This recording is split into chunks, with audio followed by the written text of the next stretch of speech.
Hard struggle ಮಾಡಿದ್ದೀನಿ ಅಂತ ಹೇಳ್ಬೋದು. ಬೇರೆ ಬೇರೆ ಎಲ್ಲ ಇಂಡಸ್ಟ್ರೀಸ್ ಎಲ್ಲ ಕಡೆನೂ ನಾನು ವರ್ಕ್ ಮಾಡಿದ್ದೀನಿ.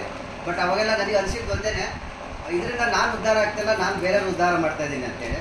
ಸೊ ಬೇರೆ ನನ್ನ ಉದ್ಧಾರಕ್ಕೋಸ್ಕರ ಬೇರೆ ಏನಾದ್ರು ದಾರಿ ಕಾಣ್ಕೋಬೇಕು, ಇದರಲ್ಲೇ ಇದ್ರೆ ನನ್ನ ಜೀವನ ಫುಲ್ಫಿಲ್ ಆಗಲ್ಲ ಅಂತೇಳಿ ಕೊನೆಗೆ ಅದನ್ನೆಲ್ಲ ಕ್ವಿಟ್ ಮಾಡಿ ಅದರ ಮಿಡ್ ಟೈಮ್ ನನಗೆ ಡಿಎಕ್ಷನ್ ಪರಿಚಯ ಆಯಿತು. ಡಿಎಕ್ಷನಲ್ಲಿ ನನಗೆ ಒಂದು ವರ್ಡ್ ಗೊತ್ತಾಯಿತು, ಏನಪ್ಪ ಅಂತಂದರೆ ದೊಡ್ಡದಾಗಿ ಬೆಳಿಬೇಕು ಅಂತಂದರೆ ನೀವು ಪ್ಯಾಸಿವ್ ಇನ್ಕಮಿಗೆ ಬರಬೇಕು. ಆ್ಯಕ್ಟಿವ್ ಇನ್ಕಮಿಂದ ಪ್ಯಾಸಿವ್ ಇನ್ಕಮಿಗೆ ಬಂದರೆ ಮಾತ್ರ ನಿಮ್ಮ ಲೈಫಲ್ಲಿ ಬದಲಾವಣೆ ಆಗ್ತದೆ. ಅಲ್ಲೇ ತನಕ ನೀವು ಆ್ಯಸ್ ಎ ಜಾಬ್ ಆಗಿ ಇರ್ತೀರಿ, ಜೀವನ ಪರ್ಯಂತ ದುಡಿತಾನೆ ಇರ್ತೀರಿ ಅನ್ನೋ ಒಂದು ಕಾನ್ಸೆಪ್ಟ್ ನನಗೆ ಸಿಕ್ತು. ದುಡ್ಡು ಮಾಡಬೇಕು, ಚೆನ್ನಾಗಿ ದುಡ್ಡು ಸಂಪಾದನೆ ಆಗಬೇಕು ಅಂದರೆ ಪ್ಯಾಸಿವ್ ಆದಾಯಕ್ಕೆ ಬರಬೇಕು ಅಂತ. ಆ ನಂತರ ನಾನು ಸರ್ಚ್ ಮಾಡ್ತಾ ಹೋದೆ ಪ್ಯಾಸಿವ್ ಆದಾಯ ಅಂದರೆ ಅದನ್ನು ಹೇಗೆ ತೊಗೊಳ್ಳೋದು ಅಂತೇಳಿ. ಸೊ ಅದು ನೆಟ್ವರ್ಕಲ್ಲಿ ಮಾತ್ರ ಸಾಧ್ಯ ಅಂತ ಗೊತ್ತಾಯಿತು. ನೆಟ್ವರ್ಕಲ್ಲಿ ಸಾಧ್ಯ, ಅದು ಎಂಥ ನೆಟ್ವರ್ಕಲ್ಲಿ ಒಂದು ಒಳ್ಳೆ ಕಂಪನಿ ಬೇಕಷ್ಟೇ, ಒಳ್ಳೆ ಪ್ರಾಡಕ್ಟ್ ಬೇಕು.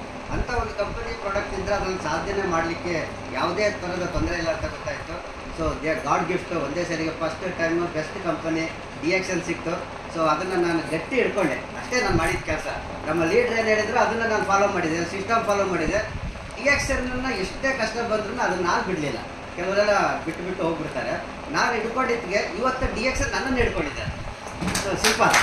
ಸೊ ಇವತ್ತು ನಾನು ಎಷ್ಟು ನಾನು ಫ್ರೀ ಆಗಿದ್ದೀನಿ ಅಂತಂದರೆ ನಾನು ಇಷ್ಟು ಆದಾಯವನ್ನು ಎಷ್ಟು ಕಷ್ಟಪಟ್ಟು ದುಡಿತಾ ಇದ್ದೀನಿ, ಇದು ಅರ್ಧ ಆದಾಯ ನಾನು ತೊಗೊಳ್ತಾ ಇರಲಿಲ್ಲ. ಇವತ್ತು ಕೂಡ ನಾನು ಮನೇಲಿ ಕೂತಿದ್ರೆ ನನ್ನ ಆದಾಯಕ್ಕೆ ತೊಂದರೆ ಇಲ್ಲ, ಅಷ್ಟು ಆದಾಯ ನನಗೆ ಬರೋ ರೀತಿ ಡಿಎಕ್ಷನ್ ಕೊಡ್ತಾ ಇದೆ.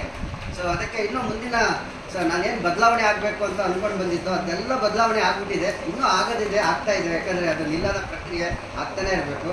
ಸೊ ನನ್ನ ಒಂದು ಡ್ರೀಮ್ ಡಿರೆಕ್ಷನಲ್ಲಿ ಒಂದು 100 ಜನ ಸರ್ ನಿಮ್ಮ ಕಡೆಯಿಂದ ನಾನು ಹ್ಯಾಪಿಯಾಗಿದ್ದೀನಿ, ಫೈನಾನ್ಷಿಯಲಿ ಫ್ರೀಡಮ್ ತೊಗೊಂಡಿದ್ದೀನಿ, ನೀವು ಅದಕ್ಕೆ ಕಾರಣ ಅಂತ ನನ್ನ ಎದುರಿಗೆ ಬಂದರೆ ಹೇಳಿದ್ರೆ ಅದು ನನ್ನ ಸಾಧನೆ ಅಂತ ನಾನು ಅಂದ್ಕೊಂಡಿದ್ದೀನಿ. ಅದನ್ನು ನಾನು ಮಾಡಬೇಕು ಅಂತ